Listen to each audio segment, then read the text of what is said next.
Markets have plunged as the novel coronavirus spreads around the globe.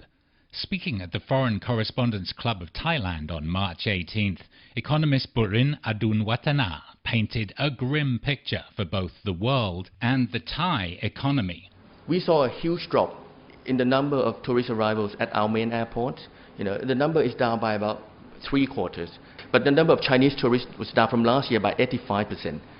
Mr. Burin said both business sentiment and consumer confidence are tumbling, and private investment will also take a hit this year. Investment in Thailand, I think it's going to be down because of the amount of spare capacity that we have.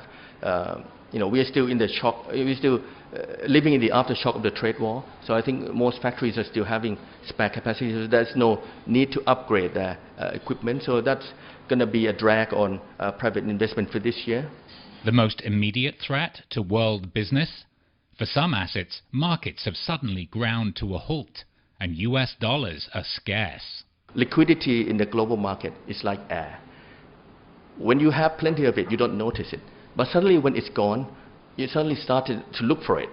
And then this is what's happening now. And that's why the Federal Reserve is introducing a swap line with other central banks to exchange unlimited amount of dollars to the Bank of England, the Bank of Japan, and the ECB. Central banks have responded to the stock market collapse by using monetary policy instruments. But Mr. Burin says that, unlike in past financial crises, that won't work. You can't cut interest rate to kill the coronavirus epidemic. You can't cut interest rate, and then people would just suddenly feel healthy enough to go out, feel safe enough to go out and spend and go out drinking. That's not going to happen. Mr. Burin thinks only drastic fiscal measures can stave off widespread bankruptcies, from airlines to small local businesses. The fiscal policy that we have to address the problem of people are unable to leave their house and go to work, people who have shops, who have rent. How are the governments going to address this? This is a key question.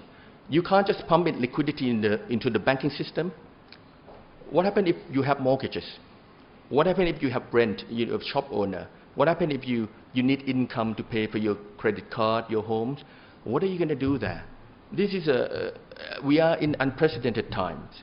When life comes to a standstill, I think the government has to play its part that, okay, don't worry about your debt payment now, all will be okay, all will be taken care of.